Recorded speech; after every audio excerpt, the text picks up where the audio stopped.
Hello and welcome back. Thank you so much for joining us for another session of this very special event, The Sacred Wound as a Portal to Your Awakening, where you will learn from incredible teachers, psychologists, academics, spiritual mentors, astrologers, mystics, mediums, shamans, and healers with a world of knowledge, gifts, and talents ready to share with you. Today's session, we are talking to a very special guest, Dr. Nicola Amadora. Let me tell you a little bit about Dr. Nicola.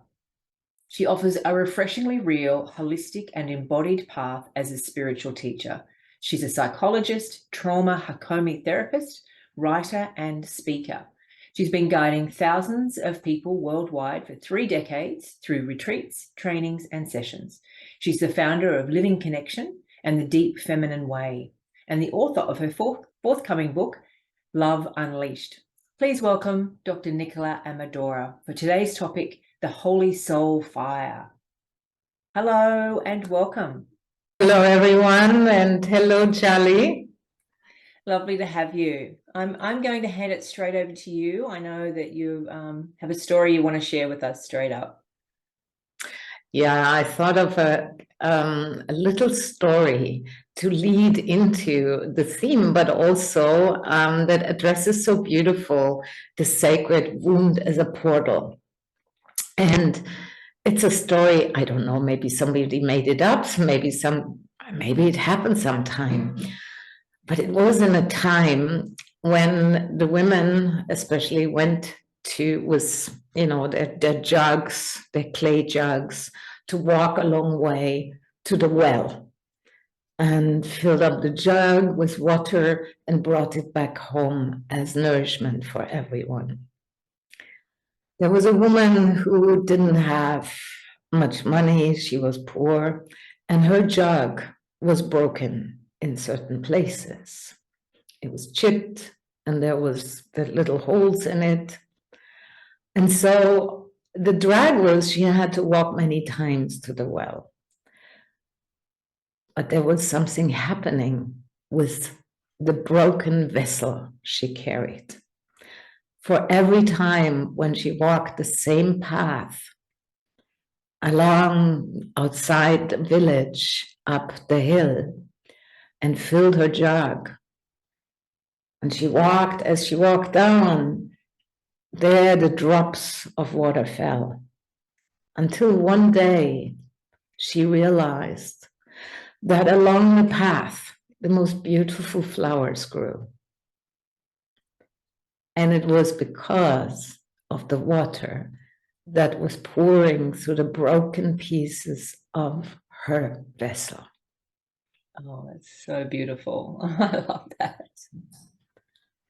And in many ways, this is what I would call the portal, our broken vessel, our humanity is the gateway, the portal to the soul. But more so, when you see in the story, she goes to the water. What is the water representing? The life-giving water. Because just walking around with a broken jug, we feel just raw all the time. We feel like we can't handle things. It's the going is really difficult. The relationships are difficult. And we feel like, when you remember this rawness in the heart where you're aching all the time. But then you go with your jug and you dunk it into the water. What is the water representing? It's the grace, it's the life, it's the love, and the clarity of the water. The pure water is the presence. And so as we fill that, our vessel with that, and then walk the path, then our broken pieces, that allow that the light pours through, that the water pours through, and it feeds all beings, not just ourselves. So I thought this would be a beautiful way to also address, the holy soul fire or the holy soul water. that baptism we need, because I have worked literally, I mean, for 30 years with thousands of people around the world. And of course, I trained a lot, as a psychologist and as a Hakomi therapist, but more so, I had such horrendous suffering that I felt like I need to find a way to get out of it first. So that got me on the spiritual path, like most people go on the spiritual path to get actually off that suffering wheel. But soon enough, I realized I wasn't getting out. I had to go through. And that was when things turned for me. And I started early in life. And I realized I needed both. I needed spirituality, the spiritual practice that helped me to connect to the water, the well. And at the same time, I needed the psychology and the therapy to be able to tend to those wounds, so that both goes together. It cannot go apart. And I think that's what this beautiful summit is about, that we need both. And I realized too that there was a soul fire inside of me. You smile, you recognize. It's something that's burning in people who are on the path, who are longing for, well, you could put it for love, for union, for liberation, whatever word we put there. And it always will bring us, of course, to our knees, to that one wound that just ain't going to heal. That no matter what you do, and those of us who are, therapists or healers, this is a very pain in the ass thing, because sorry for my language, but it's kind of like you try this method and you try this method, and it's not budging. It's that broken hole in the vessel that just isn't fixing. And I recognized there is a soul fire inside of me burning that says all the way, all the way. And this portal, this pain in the ass portal that won't change, that hurts no matter what I do, is exactly the way through to answer that longing for love and for liberation. It's like the grinding stone, or they say the sand corn where the pearl is made, that rubs inside the shell. It rubs on that little pearl. That sand corn won't go away, and every one of us has that sand corn inside. But in order to walk through that, we need something that's bigger, that's like that holy soul fire. We need to put the logs on that, because otherwise you don't go to the mountain anymore to fill your jug. You just sit at home and you don't walk anymore. You just get completely depressed, maybe, And so I thought I'd bring this in today, because I feel like this is such a sacred passage that is going on globally, universally, really. But it's a passage that all beings at some point will need to go through in order to become the vessel of love itself. Right.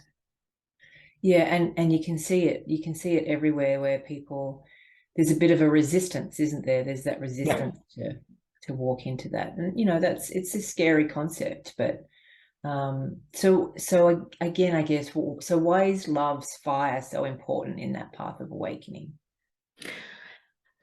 For me, I would have given up if I didn't have that fire inside of me that really was longing to for me, it was, for everybody, there's something personal, like this, it's only in your soul, what you're really, really longing for. And everybody who's listening, you can just feel into what is it that's is your deepest longing inside, your soul longing. And for me, it was, true love.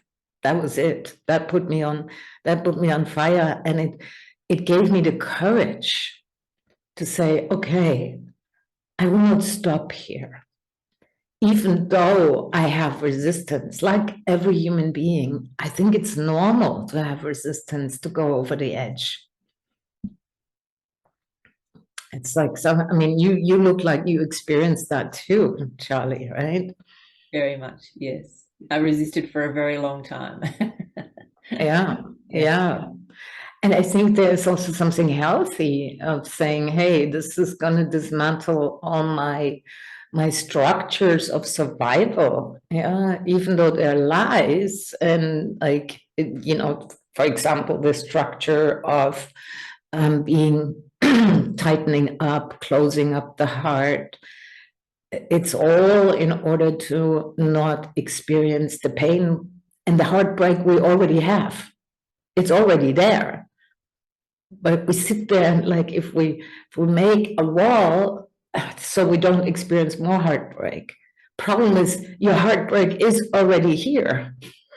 It's already happened. You landed on this planet and you did experienced heartbreak in one way or another. And so I feel the resistance cannot be pushed over. But also that soul fire, when we put the logs on it, when we put our devotion to to our longing, it helps to meet that resistance, the very human survival brain resistance that says, not going there. That's not looking good. I'm not going through that hell. I'll just eat ice cream. But you can eat ice cream only so long until you get sick of it. Yeah. Yeah. And there's those who are mystics like me or deep spiritual practitioners. They're kind of unstoppable, but they also reach the point where they're like, oh my God, no way. I think I take for a moment this, when Joshua hung on the cross,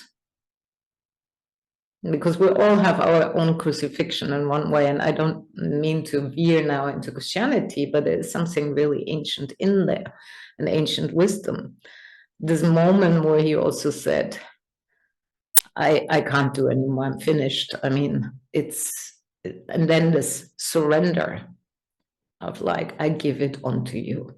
Take me, thy will, thy way be fulfilled. That's where we dunk into the water. We get to our knees. And I've experienced many times where there's only that much I could do to face, the enormity of suffering. I mean, it takes a bit, but then everybody reaches their limit. And that's exactly so designed. You need to reach that limit. So you get to your knees and you bow to that fire and say, thy way, thy way. Take me through, and hopefully you jump into the well at that point, or you be taken into that well. So this is where you go into the darkness? Well, that's usually why people don't want to go there. Yeah. Because there is but I call it luminous darkness. Right. It's also, it's also more the feminine, really, but I think for everyone at some point there comes this moment, okay, this is the gateway to the so-called darkness, which is not the kind of darkness where we go numb and disassociate and close off. But it's the kind of darkness where it's alive. It's very alive. but it's the field of not knowing. What do I do? Because that question is always, so how do I do that? And what do I do? It's the control of the mind, and the mind is like a sword. You need to, at some point, it's so useful, but at some point you need to surrender it. And you come more into what I call the field of the luminous darkness with infinite possibility. But it means like that entrance of, okay, I know all this, and now I need to let go a little bit of what my vessel knows. And that's usually a place where I would say there is something also needed, and that's a relational piece, where maybe in that time you really do need a hand, and you need a guide who knows that territory really well. It's like the underground, and so I think in there a real transmutation can take hold. In that deeper soul space, where without that divine grace, I don't think we actually get anywhere.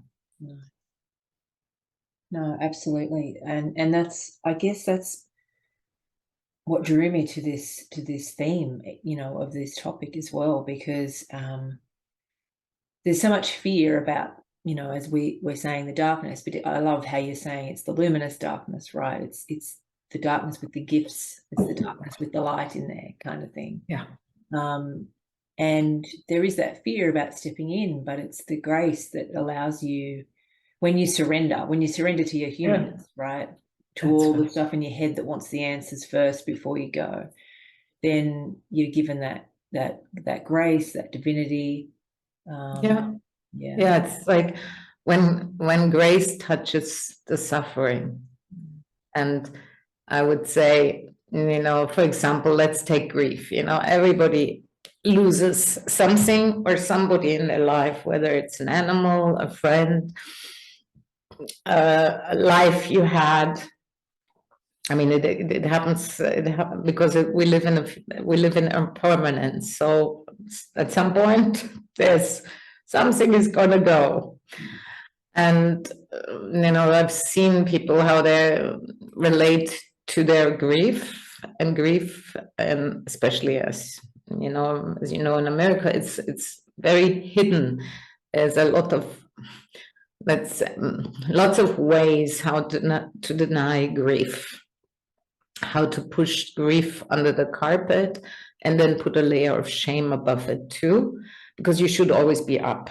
Yeah. And I call that spiritual bypassing, but also human bypassing. It's both. But in our culture, we have created 1,001 ways how we can bypass this. However, if we want to really meet this in a more awake way, conscious way, it's that grief. Ultimately, what I've experienced in my work with people, but also in myself, encountering really intense grief. There are stages, of course, but that the deepest stage is like where it's so intense and so heart-shattering, and it's almost like your whole vessel gets broken into pieces, and to surrender with that, meaning to breathe with that, like you're giving birth. And so those who are listening who are mothers or have given birth, I've given birth, maybe you too, these waves that start coming, and it goes like it has a crescendo, and on the crescendo you just want to hold your breath. It's like, no, you hold it together, you hold your vessel together. I'm going to fall apart. You will fall apart. And then to surrender to that wave. And in that well, there is a wave. It's a naturalness, a natural intelligence. that we can, the more we lean into that, the more I realize you can trust that, because it knows the way, it does know. And that surrendering is like, it's never a finished thing. Now I have surrendered, now I've surrendered. It's deeper than that. It's like it's a way of swimming with life. And so when that wave comes and it pounds through and it rips you, instead of contracting, to breathing into it, to trusting that, to allowing that, to feel the whole 9 yards, the anger, the rage, the pain. And at some point it's like, whoa, there is an opening that you experience, or people experience, where there is, in the deepest sense, there is even a greater love than you have ever known before. And that's the grace. And I couldn't work with so many people if my heart hadn't been shattered so many times. And I realized, wow, it's just making it bigger, to allow my vessel, to allow more love to emanate through. And I feel this is the same as, as going, the birthing of a child is the same, really. And we're birthing through the heart and through our whole body. It's not just the heart. It's like our vessel then gets dunked really into grace, but also our true nature is revealed. That love that we are. So it's I think it's a holy fire. Yeah. Holy baptism. It is. It's so beautiful in the way that you phrase that. You mentioned earlier about the wound that can't be fixed. I'm wondering if we can go back on that and talk to people a little bit about how we can walk through that wound that can't be fixed. Yeah. I encountered that. I won't go into my childhood, but I had such an enormous wound from the heavy abuse. And I kept bumping into the same thing. I'm not loved. The proof in the pudding was always that I saw, okay, this is how it plays out in my life. There you have a proof. Somebody rejected me. I'm not loved. This is not working out. I'm not loved. So of course these core beliefs play into it. And often people try to fix it on the core belief level. Core beliefs you can't fix just with some affirmation in the mind, because they're rooted in the body and in the emotional body and often in the soul body. But the sacred wound of everybody has a very unique sacred wound. And I call it the pain in the ass wound.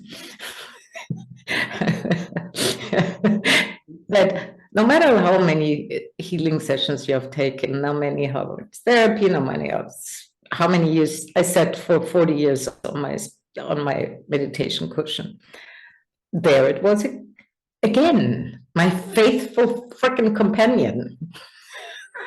It's like, why am I experiencing this again? And then the question comes, what's wrong? Yeah, what's wrong with me? That's the shame layer we often have.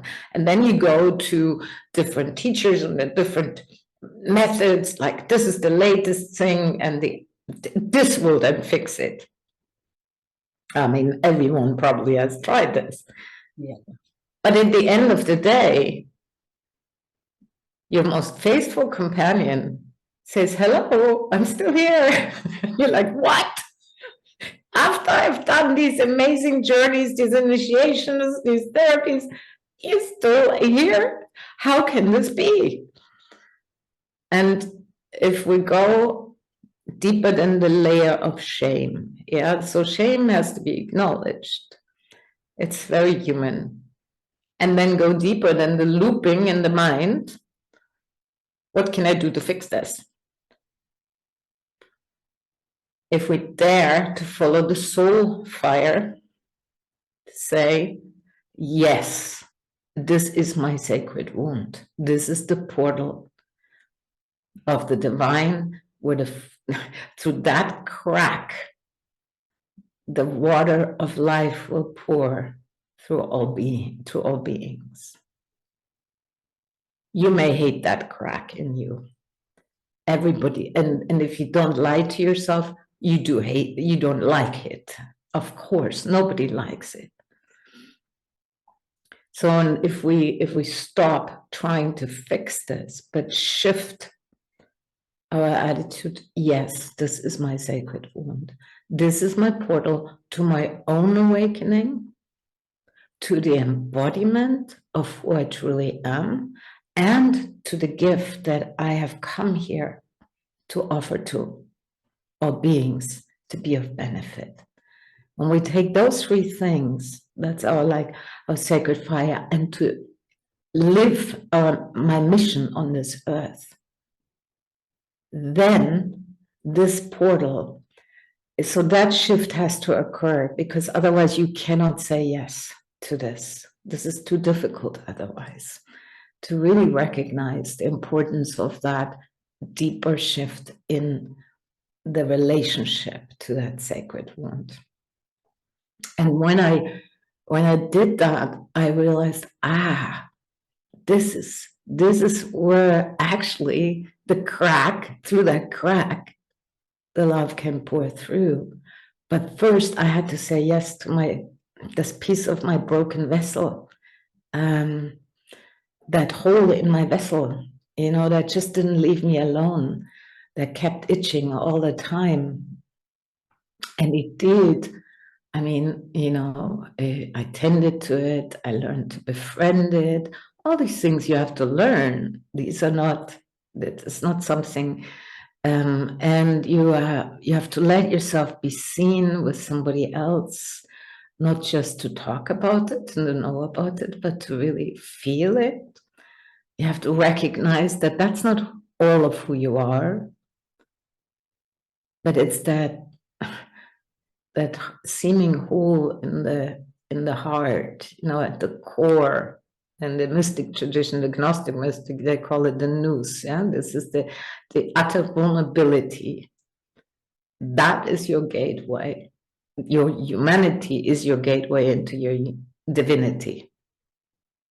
And so then more and more, I experienced, it was taking me, that fire was taking me all the way into love itself. So I may know love, not just because somebody is nice to me, or because my life goes well, or because I love all parts of myself. That just wasn't enough. It didn't do it, because that ache was taking me to the answer of my longing, my deepest longing. It didn't stop until, and still sometimes it aches when I veer away in my life from my being. But it took me to know true love itself. And when that touch happened, that's when I felt, oh my God, now my vessel is being filled. And I think also that, for many people, like it could be, I've seen people with their core wound is worse. Yeah. Yeah. Or the core wound, that deepest sacred wound is a sense of like, somehow I'm not supposed to exist here. There's the search for a true belonging. Where do I belong truly? What do I truly belong to? And it keeps guiding you back home to the truth of your being, really. And I think that's where, for that journey, I know we truly need a hand, because the going gets very tough otherwise. And we do need the divine grace. Right. Can you talk to us more about the gift of grace? Well, it's like that, what we talked at the beginning, where that surrender comes and says, like, I have exhausted all my methods. And now I'm on my knees and I freaking don't know how to go through this. But with that yes and the trust, there is divine grace. It is available. And whether you call it a god or the goddess, or you call it the earth, or you call it life's intelligence, or you call it your soul, I really don't care what name you give it. Everybody has their own resonance to the divine. But there is an opening then of saying, hey, and I surrender and I allow your hand to take me through. And this is kind of like going through the territory of the darkness, where you don't know where the light at the end of the tunnel is. You have no idea how to get even through meeting the dragons and the fires and all the stuff that goes on, and you're like, ah! But there, that call to say, take my hand. And this answer, the song from the whole universe, when you open to that, saying, I am with you. That's the love. Because I have seen, presence is not enough. You need the love. Then I am with you is not just presence. It's like I am with you all the way with my heart. And that's how I also work with people. That's what allows them. There, somebody is with me. It's dark. It's freaking dark, and it's very alone. And I have no idea how to get through. But there's a hand,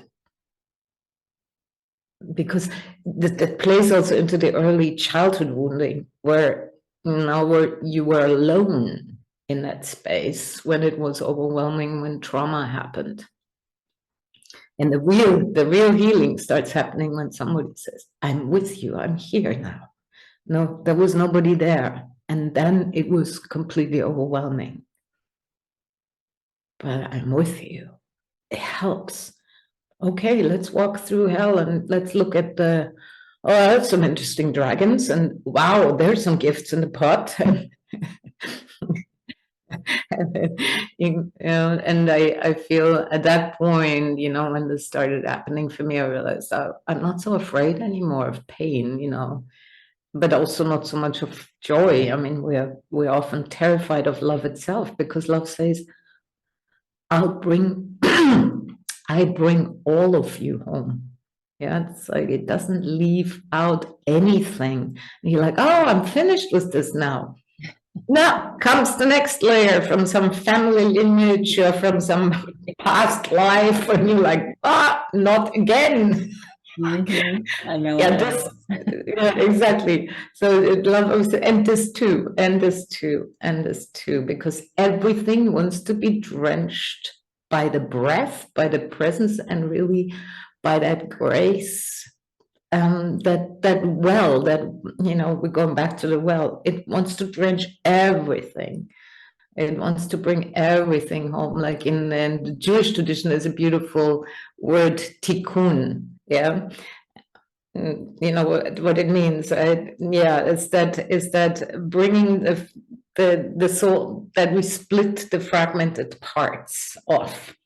And tikkun means bringing the fragmented parts, or the shards of light, back to ourselves, and therefore we're made whole.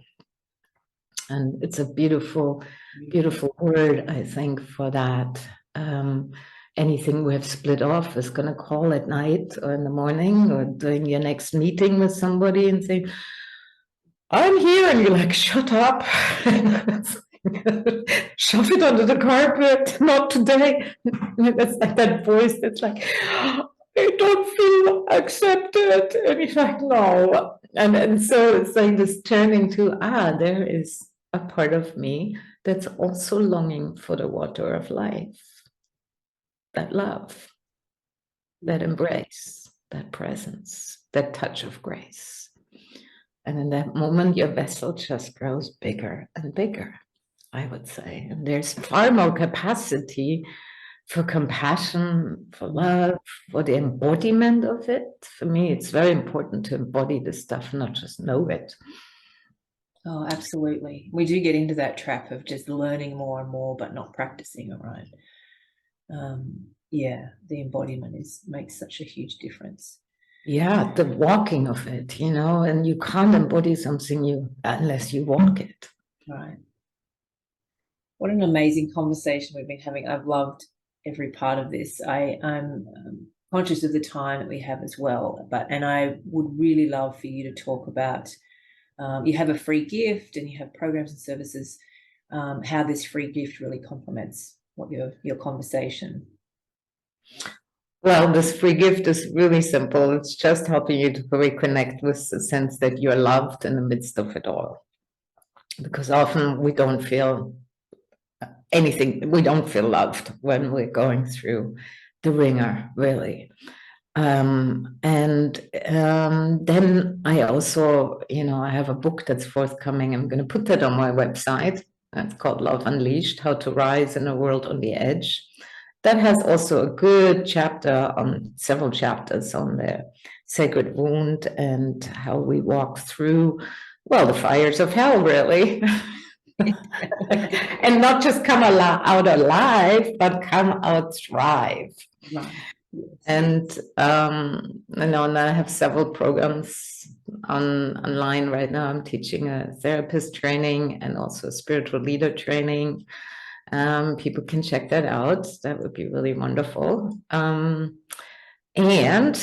always cooking things on the stove, and I have retreats and trainings, so people can see what is on my website. So what's your website address? We'll have it written down, but I like people to. Yeah, NicolaAmadora.com. Very simple. You can check it out and get on my newsletter. Usually I don't write many newsletters, but they're always, I think they have quality and always a story in it usually, which might touch you. And I also was thinking of maybe giving you all a little poem. Oh, yes, being a writer, sometimes I write poetry, and I feel like sometimes poetry can speak more, it's more the soul language, yeah? So it's called In the Deep Dark Shines the Brightest Light. We are all marked with wounds of this life. Soften and open. It is not so bad to taste the blood of life. Even when it tears you apart in the deepest place of your heart, remember, love heals what cannot be made whole by medicine of any other kind. Oh, that's beautiful. Yeah. Thank you so much for sharing. That's a blessing. Yeah, thank you for having me. Yeah, absolutely. It's been an absolute pleasure listening to you and talking with you, and I absolutely love the way you verbalized the process. It's really beautiful. Thank you. Thank you so much. I really encourage everyone to jump onto your website and sign up for your newsletter, and definitely your free gift, and really appreciate your time, and thank you to everyone watching. Yeah, thank you for everyone who made it till the end. All the way through, as we say. And Charlie, for being such a wonderful host. Thank you. Oh, thank you so much. It's been a pleasure. Thank you. Thank you.